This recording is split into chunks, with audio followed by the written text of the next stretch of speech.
इस प्रांगण में उपस्थित हाल में सभी सुधी हैं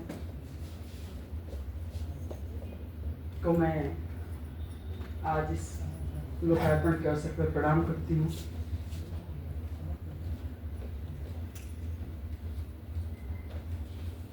एक संस्कृत का श्लोक मुझे याद आ रहा है कि संसार वृष वृक्ष द्वे मधुरे फले काव्यामृत रसा सौदा संगमा सज्जन सा। माने संसार विश्व रूपी संसार के दो मधुर फल हैं, एक काव्य का अमृत और दूसरा सज्जनों की संगति। और सौभाग्य से यहाँ दोनों उपस्थित है, काव्यामृत भी है और सज्जनों की संगति भी है। और सत्संगति कथम के न करो पुंसाम, सत्संगति तो किसी को कहाँ से कहाँ पहुँचा देती है। जिस विषय पर चर्चा होनी है वो कवित्री का खंड काव्य है, प्रबंध काव्य है शांता, और एक गद्य कृति है उनकी केसर उपन्यास है। देखिए, राम कथा तो अपने आप में ही मंगल भवन मंगलहारी है। राम कथा की चर्चा ही मंगल का भवन है और मंगल का विनाश करने वाला है। और जाकी रही भावना जैसी प्रभु मूरत देखी थी तैसी, भावानुकूल ही व्यक्ति प्रभु के स्वरूप और महिमा को समझ सकता है। इसीलिए रचनाकारों ने अपनी भावनाओं, संस्कारों, चिंतन और समय समाज के सरोकारों को ध्यान में रखकर राम कथा के विविध प्रसंगों को मौलिक ढंग से सृजित किया है। हरि अनंत हरि कथा अनंता कहकर गोस्वामी तुलसीदास जी ने राम कथा की लोक व्याप्ति की बात शताब्दियों पहले कह दिया है। इसलिए राम कथा तो अपने आप में ही मंगल भवन है। हमारे मैथिली शरणगुप्त जी ने भी कहा कि जो कवि ना हो वो भी अगर रामचरित का पाठ करे तो कवि बन सकता है। और उन्होंने कहा, राम तुम्हारा चरित स्वयं ही काव्य है, कोई कवि बन जाए सहज संभाव्य है।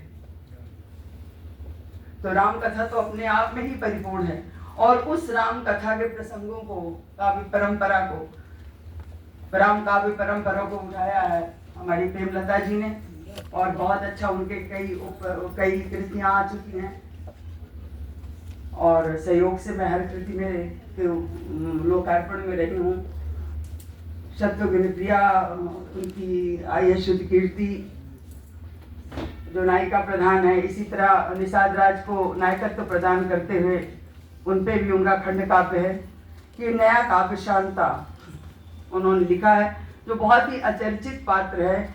और शायद ही बहुत लोगों का ध्यान शांता पे नहीं जाता होगा। कवित्री ने अचर्चित पात्रों को उठाया है, रामचरित मानस के उन पात्रों पर अपनी दृष्टि डाली है जो एक तरह से उपेक्षित थे। कभी महावीर प्रसाद द्विवेदी जी का एक निबंध आया था, काव्य उपेक्षिता, काव्य के उपेक्षित पात्र, जिसमें सबसे पहले उर्मिला को दिया था उन्होंने, और उर्मिला को लेकर फिर साकेत लिखा गया मैथिली शरणगुप्त जी द्वारा। इस तरह से एक तरह से उसी परंपरा का निर्वहन हमारी प्रेमलता जी कर रही हैं। शांता राम कथा की एक तरह से मुख्य पात्र है, बोलता हुआ पात्र दिखाई दे, बहुत प्रखर पात्र नहीं है। उन्होंने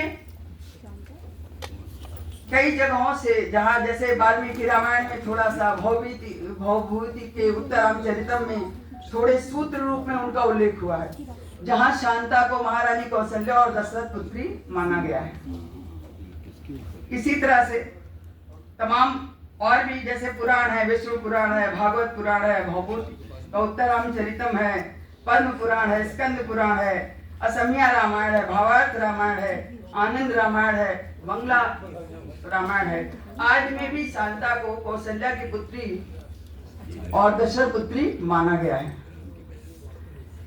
इतना ही नहीं, और ये भी कहा गया है कि दशरथ ने अपनी प्रथम पुत्री जो शांता के रूप में उत्पन्न हुई थी, उसको कौशल्या की बहन वर्षिणी के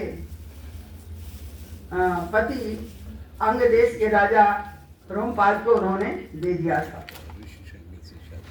इस तरह की कम चर्चित कथा को लेकर कवित्री ने एक बहुत बड़े खंड काव्य किया, प्रबंध काव्य की रचना कर दी है।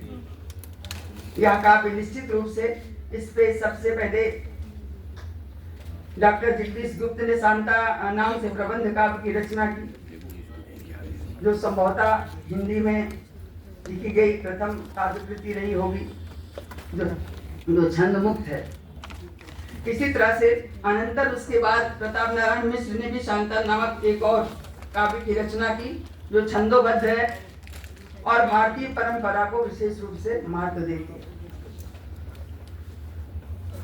अब शांता खंड काव्य की रचना में डॉक्टर त्रिपाठी जी ने राम कथा के एक बड़े अभाव की पूर्ति की है। उन्होंने स्पष्टतः शांता को महाराज दशरथ और उसको कौशल्या की पुत्री सिद्ध किया और उनकी अमान्यता विभिन्न राम कथा संबंधी प्राचीन ग्रंथों और लोक प्रचलित भावनाओं से समर्थित है। इस कृति में 7 सोपान हैं, जिसमें आरंभ में इस स्तुति मंगलाचरण शारदा स्तुति से हुआ है। शारदा स्तुति करते हुए रचनाकार ने वाग देवी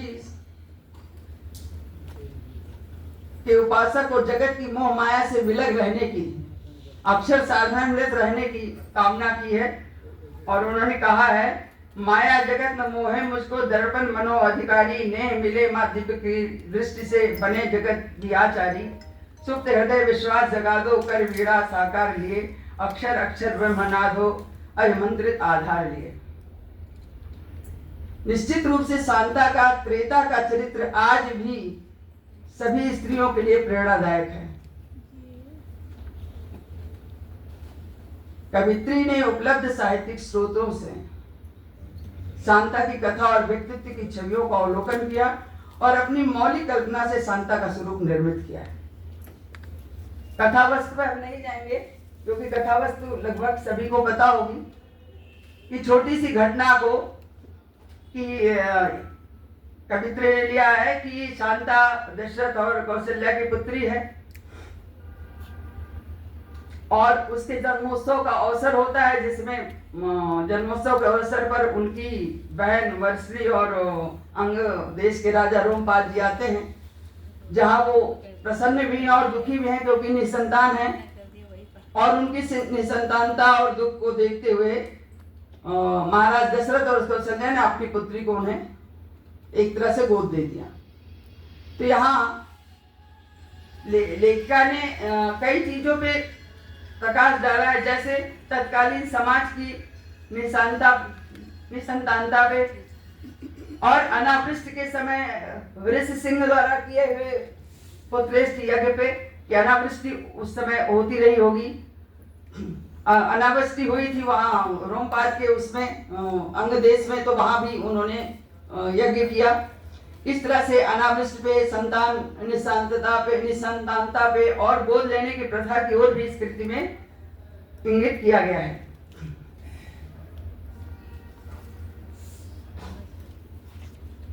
शांता का वैवाहिक जीवन मर्यादा से अभिषिक्त है। पति की अनुगामिनी शांता, क्योंकि शांता को बहुत ही उदात्त चरित्र वाला दिखाया गया है इस प्रबंध काव्य में। वो अनुगामिनी है, उसके हर काम में मदद करती है और शांता निष्काम कर्म में विश्वास भी रखती है। वो स्वार्थ से परे हैं, इसलिए सतत रही पति की अनुगामी, कर्म कुशल निष्काम। वह क्षमा की मूर्ति है। नारी के अनन्य रूप जितने भी रूप हैं, सुता, भगनी, संगिनी, पत्नी, माता, गृहिणी, गुरुमाता आदि के निकष पर शांता खरी सिद्ध होती है। दृढ़मना, सुशीला, धीर, स्वामिनी, उदात्तता आदि गुणों से युक्त शांता नारी जात के लिए आदर्श और प्रेरणा स्रोत हैं। शांता का आदर्श चरित्र भारतीय नारी के प्रतिमानों के नजरिए से आज भी उतना ही प्रासंगिक है जो उस समय रहा होगा। ये बात अलग है कि हो सकता है कि आधुनिकता के उपासक और स्त्री विमर्शवादी चिंतन वालों के खांचे में कुछ कम फिट बैठता हो, लेकिन लेखकी दायित्व होता है कि वह समाज का मार्गदर्शन करे और सही रास्ता दिखाए। क्योंकि साहित्यकार का दायित्व तो बहुत ऊंचा होता है। इसलिए वो समाज को, क्योंकि केवल न मनोरंजन ही कवि का कर्म होना चाहिए, उसमें उचित उपदेश का भी मर्म होना चाहिए। केवल मनोरंजन ही नहीं, उसमें एक उपदेश भी होना चाहिए जो समाज को एक रास्ता या मार्गदर्शन कर सके। इस तरह से वह समाज काव्य नायिका शांता के संबंध में लेखिका का यह कथन बहुत ही ध्यातव्य है कि शांता का आध्यात्मिक चिंतन स्व से परे परमार्थ के सर्वथा निकट है। शांता प्रकृत्या उदार चरित नायिका है। सुभद्रा कुमारी की त्रिधारा संग्रह से अनुप्राणित होकर लेखिका ने शांता का व्यक्तित्व गढ़ने में राष्ट्रीय भावना एवं घरेलू जीवन की मान मर्यादा का सन्निवेश किया है।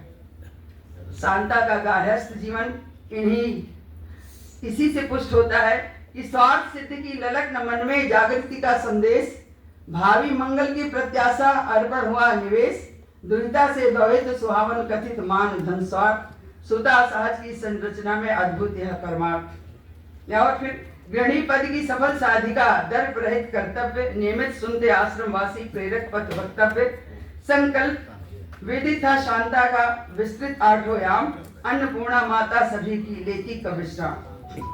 इतना ही नहीं, एक लड़की दो कुल की संवाहक होती है, एक पितृपक्ष की और एक अपने ससुराल पक्ष की। इसलिए शांता को न केवल अपने ससुराल पक्ष का ध्यान है, वो न केवल सिंह की संगिनी है, बल्कि वो अपने पिता पक्ष का भी ध्यान देते हुए अपने कुल की उन्नति का शांता ने अपने पिता माता कौशल्या और पिता दशरथ के वंश वृद्धि, राज के कल्याण और प्रजा सुख की कामना भी करती है। सुखी रहे साम्राज्य पिता का जीवन मन ने साधा, करती वह अनमोल त्याग जो मिटा सकेगी बाधा, वंश बेल को अपने हित में सोचा नहीं विचारा, चुना साध्वी पद शांता ने राज सुखों से न्यारा। तो न केवल वो अपने ही परिवार का ध्यान देती है, बल्कि पितृपक्ष और मातृपक्ष का भी पूरा ध्यान देती है। इतना ही नहीं, अपने परिवार के वंश वेली को बढ़ाने के लिए उसके पति ऋषि सिंह के मंत्र सिद्धि पुत्रेश यज्ञ पूर्ण होता है और दशरथ की तीनों रानियां गर्भ धारण भी करती हैं। ऋषि सिंह की मंत्र से सफल हुई अभिलाषा, वंश वेली का अंकुर बनकर जाग उठी प्रत्याशा। शांता का आचरण व्यवहार पे जितना भी कहा जाए वह कम है। इस तरह का उदात्त चरित्र का निर्माण लेखिका ने अपनी रचनाकार ने अपनी लेखनी से किया है। इस कृति का प्रकृति चित्रण भी बहुत उत्तम है, बहुत सजीव है। बसंत और पावस ऋतु तो रचनाकार को बहुत प्रिय है। प्रकृति से संवाद स्थापित करते हैं, कवित्री सुख दुख की बात भी कर लेती है प्रकृति से। पावस गीत में कृषक की ओर से मेघ को न बरसने पर उड़ाना देते हुए चिंता व्यक्त की गई है। कर जोरे सब करे वंदना, प्रिय आओ मेघा प्यारे, नहीं धुरंधर आप जगत में जो तुम बिन संबल वारे, प्राण कृषक के जन जीवन के तुम ही हो मीत सहारे, आओ प्रिय आओ मेघा प्यारे। और इस कृति को यदि महाकाव्य की कसौटी, प्रबंध काव्य की कसौटी पे देखा जाए तो भी खरा उतरता है। लेखिका खुद कहती है, काव्य प्रयोजन कहती है कि काव्य में यश से अर्थ कृते व्यवहार विदेश शिवेत रक्षते सद्या पर नृत्य कांता समित्योपदेश सुजे। ये 6 प्रयोजन है काव्य के, जिसमें किसी कांता समित उपदेश युजे के 6 विशेषताओं को इस शांता काव्य में चरितार्थ किया गया है।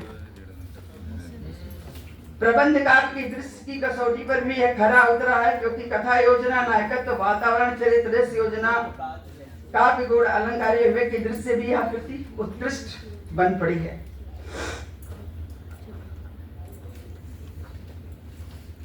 सबसे जो बड़ी बात है कि जिसके लिए लेखक रचनाकार की या लेखक की भूरी भूरी प्रशंसा की जानी चाहिए कि उन्होंने भारतीय संस्कृति का और सनातन धर्म के प्रति अपनी पूरी अटूट आस्था जाहिर की है। आज जिस युग में सनातन का संक्रमण काल चल रहा है, आज तो सनातन को फिर से स्थापित करने की परंपरा चल गई है। लोग बड़े गर्व से कहते हैं कि हमारा धर्म, हमारी संस्कृति बहुत प्रिय है। नहीं तो इस संस्कृति को, इस धर्म को बिगाड़ने के लिए ना जाने कितने लोग यहाँ यवन, हूण, मुगल, अंग्रेज सभी भारतीय संस्कृति पर प्रहार किए। और हमेशा इसके स्वरूप को बिगाड़ने का प्रयास किया। लेकिन कुछ बात है कि हस्ती मिटती नहीं हमारी, सदियों से रहा दुश्मन दौरे जहां हमारा। कुछ तो है हम में कि इतने लोगों ने आक्रमण किया, फिर भी हमारा सनातन धर्म अभी भी उसी तरह से बचा हुआ और सारे लोग उसका अनुकरण कर रहे हैं। पूरा विश्व उसके अनुकरण में लगा हुआ है। और जो वो कुछ है वही हमारी संस्कृति है। जो कुछ बात है, जो कुछ है हम में बचा है, वही हमारी संस्कृति है। क्योंकि हम सहिष्णु हैं, हम दूसरे को सहन करते हैं, हम करुणा है, मैत्री है, दया है, परकातरता है। हमारे यहाँ तो एक कभी क्रौंच पक्षी को देख के, एक डाकू क्रौंच पक्षी को देख के कभी बन जाता है। वाल्मीकि बन जाते हैं, मान सात प्रतिशाम कम कमा सरस्वती समा एक मिथुना काम मोहितम करके उन्होंने माने काव्य की रचना कर दी। तो यहाँ तो इस संस्कृति में तो हर कुछ समाया हुआ है। और आज जब आदमी, आज जो समाज में थोड़े थोड़े लाभ के लिए, थोड़े थोड़े प्रलोभन में लोग अपना धर्म परिवर्तित कर देते हैं, अपनी संस्कृति का परिवर्तन कर देते हैं, जबकि हमारा धर्म, हमारी संस्कृति, हमारा जीवन पद्धति है, हम उसी के आधार पर जीते हैं। उस समय मुझे तुलसी जी याद आते हैं जब वो विनय पत्रिका लिख रहे थे चित्रकूट में, और अकबर तत्कालीन शासक था, उसने भेजा अपने कुछ आदमियों को और कहा कि तुलसी को जाके बुला के लाइए, हम उनको अपने नवरत्नों में शामिल करना चाहते हैं। और लालच भी दिया कि हम उन्हें मनसबदारी भी देंगे, उन्हें बुलाइए। लेकिन तुलसी ने कहा कि हम तो चाकर राम के पट्टो लिखो दरबार। अब तुलसी अब का होएंगे नर के मनसबदार। उन्होंने कहा हमने तो भगवान राम की चाकरी कर ली है, और जो राम का चाकर हो गया, नौकर हो गया, वह फिर किसी आदमी का नौकर नहीं हो सही है, तो उसकी अवनति है एक तरह से।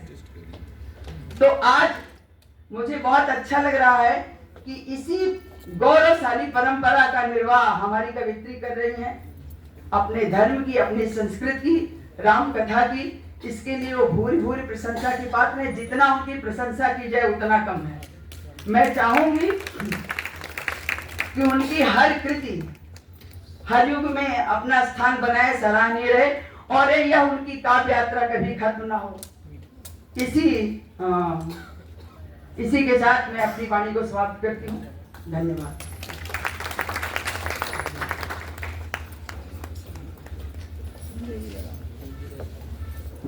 धन्यवाद प्रोफेसर इंदुरेखा सिंह जी।